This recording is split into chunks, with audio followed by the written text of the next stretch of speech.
Kebayang. Contoh ya misalnya ya, kalau kita lihat sekarang apa sih yang membuat manusia sering berkonflik? Envy, jealous. Jealous, Insecure. oke. Itu jawaban bagus banget. Insecure, jealous, serakah, ya tujuh dosa Ya, besar tujuh itu dosa lah. Ya. besar itu. Itu membuat orang. Nah, Islam mensupres semuanya itu. Gimana caranya agar kita bisa senang ketika ngeliat orang lain baik?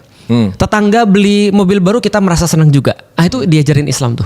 Bagaimana caranya ketika misalnya contoh, ketika kita lebih bodoh daripada orang lain, kita merasa senang.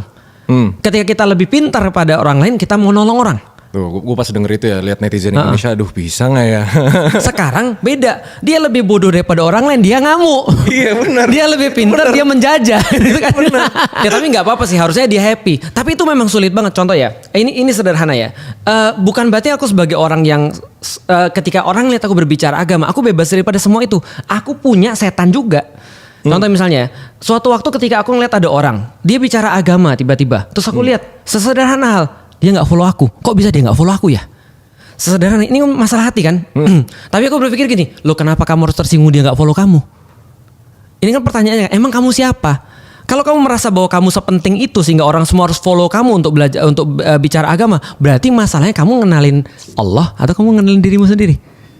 Balik lagi kan, maka aku bilang ya harusnya aku seneng sih ya. Kenapa aku punya perasaan ini nggak benar, ini nggak bagus. Aku harus hilangkan perasaan kayak gini.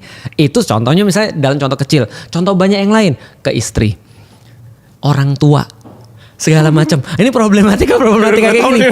Ini nggak bisa diselesaikan logika bisnis. Iya benar. Tapi dengan menata hati, karena urusannya semua di sini kan ya. Apa yang membedakan antara orang lahir miskin, tapi dia kemudian bersyukur, dengan orang lahir kaya dengan privilege, lalu kemudian dia jadi jatuh dengan itu? Ya cuma penyikapan aja. Nah, Islam itu mengatur penyikapan itu.